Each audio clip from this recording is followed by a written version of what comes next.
నటుడు రాజ్ తరుణ్ ప్రేమ కేసులో లావణ్య పెట్టిన మెసేజ్ సంచలనంగా మారుతోంది. నేను చచ్చిపోతున్నానంటూ లాయర్కు మెసేజ్ చేసింది. ఈ కేసు రోజుకో మలుపు తిరుగుతోంది. ఇప్పుడు లావణ్య పెట్టిన మెసేజ్ అందరినీ షాక్ గురి చేస్తుంది.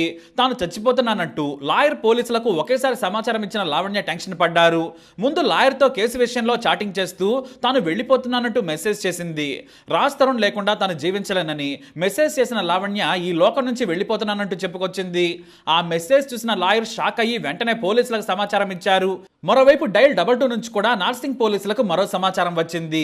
తన మెసేజ్ లో లావణ్య ఏం చెప్పిందంటే, నేను రాజ్ తరుణ్ భార్య లావణ్యని, నన్ను క్షమించండి, నా కోసం ఉన్నందుకు ప్రతి ఒక్కరికి ధన్యవాదాలు.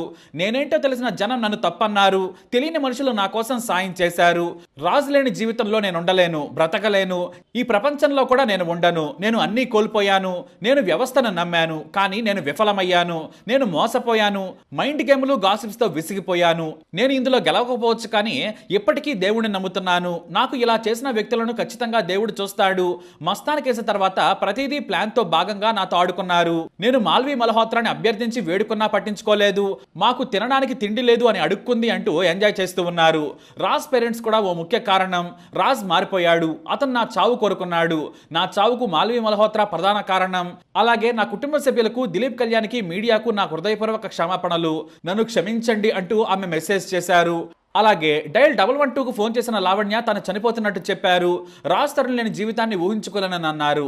తన చావుకు తరుణ్ ఫ్యామిలీ కారణమంటూ హీరోయిన్ మాల్వి మల్హోత్రా ఫ్యామిలీ కారణమని కూడా చెప్పారు. ఈ సమాచారంతో పోలీసులు పరుగులు పెట్టారు. వాస్తవానికి ఈ కేసులో గత వారం నుంచి ట్విస్టులు. తెలుగు రాష్ట్రాల్లో Raj Tarun Lavanya case hot topic గా మారింది. సీక్రెట్ గా పెళ్లి చేసుకుని 10 ఏళ్లు తమ కాపురం చేశామని, తనకు అబార్షన్ కూడా అయిందని రాజ్ తరుణ్ పై లావణ్య కేసు పెట్టింది. వారిద్దరికి మధ్య జరిగిన చాటింగ్, ఫోటోలు, ఇతర ఆధారాలను పోలీసులకు ఇచ్చింది. లావణ్య ఇచ్చిన ఆధారాలతో నార్సింగ్ పోలీసులు రాజ్ తరుణ్ పై కేసు పెట్టారు. రాజ్ తరుణ్ తో పాటు నటి మాల్వి మల్హోత్రా పై కూడా, ఆమె సోదరుడిపై కూడా ఐపీసీ 420, 493, 506 సెక్షన్ల కింద కేసు నమోదు చేశారు. ఇందులో A1 గా రాజ్ తరుణ్ ఉంటే A2 గా మాల్వి మల్హోత్రా, A3 గా ఆమె సోదరుడు మయాంక్ ని చేర్చారు. ప్రేమ పేరుతో రాజ్ తరుణ్ తనను మోసం చేశాడని కోకాపేటకు చెందిన లావణ్య జూలై 5న నార్సింగ్ పోలీసులను ఆశ్రయించడంతో విషయం వెలుగులోకి వచ్చింది. హీరోయిన్ మాల్వి మోజులో పడి తనను మోసం చేస్తున్నాడని, వదిలించుకునేందుకు ప్రయత్నిస్తున్నాడని ఆరోపించింది లావణ్య. 10 ఏళ్లు తనతో రిలేషన్ లో ఉండి మాల్వి కోసం ఇప్పుడు దూరం పెడుతున్నాడని కూడా చెప్పుకొచ్చింది. అయితే మొదట సరైన ఆధారాలు చూపించలేదన్నారు పోలీసులు. కానీ ఆ తర్వాత జూలై 10న ఇచ్చిన ఆధారాలతో మరోసారి ఫిర్యాదు చేయడంతో పోలీసులు కేసు నమోదు చేశారు.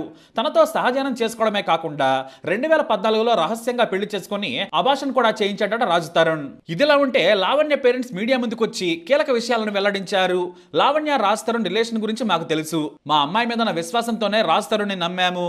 రాజ్ తరుణ్ పేరెంట్స్ తో కూడా మాకు సాన్నిహిత్యం ఉంది. ఒకరింటికి మరొకరు రావడం, మాట్లాడుకోవడం కూడా జరిగేది. కానీ 3 నెలలుగా Raj Tarun parents phone number కలవడం లేదు. బహుశా నంబర్ మార్చేశారేమో. రాజ్ తరుణ్ తో పాటు ఆయన తల్లిదండ్రులు కూడా మాతో మాట్లాడటం లేదు. రాజ్ తరుణ్ తో లావణ్యకు పెళ్లి, అబార్షన్ వంటి విషయాలు మాకు తెలుసు. కానీ ఒక అమ్మాయికి సంబంధించిన అన్ని విషయాలు బయటకు చెప్పుకోలేం కదా. ఇక లావణ్యకు డ్రగ్స్ అలవాటు ఉందన్న విషయం కూడా అబద్ధం. మా అమ్మాయి ఎలాంటిదో మాకు బాగా తెలుసు. ఆమెకు కనీసం చాక్లెట్ ఎలా తినాలో కూడా తెలియదు. అలాంటి అమ్మాయి డ్రగ్స్ తీసుకుంటుందా? లావణ్యకు బెదిరింపు కాల్స్ వస్తున్నాయని తండ్రి చెప్పుకొచ్చారు. ఏదేమైనా సరే తిరిగి వస్తే పెళ్లి చేస్తాం లేదా పోరాటం చేస్తామంటున్నారు తండ్రి. ఇక రాజ్ తరుణ్ మెడకు గట్టిగానే ఉచ్చు బిగుసుకుంటోంది. దాదాపుగా 170కి పైగా ఫోటోలను పోలీసులకు అందజేసింది లావణ్య. అంతేకాదు వాటికి మెడికల్ రిపోర్ట్స్ కూడా జత చేసింది. ఫిర్యాదులో ఆరోపించిన అంశాలకు తగ్గ ఆధారాలను లావణ్య సమర్పిస్తే ఆయనకు శిక్ష గట్టిగానే పడే అవకాశాలుంటాయంటున్నారు న్యాయ నిపుణులు.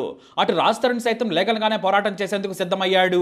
మరోవైపు తన పరువు ప్రతిష్టలకు భంగం వాటిల్లా ఆరోపణలు చేసిన లావణ్యపై మాల్వి మల్హోత్రా కూడా కేసు పెట్టింది. మరి ఈ స్టోరీ ఇంకా ఎక్కడి వరకు వెళ్తుందో వేచి చూద్దాం. ఈ అప్డేట్స్ పై మా ఛానల్ ఫాలో అవ్వండి, సబ్స్క్రైబ్ చేసుకోండి.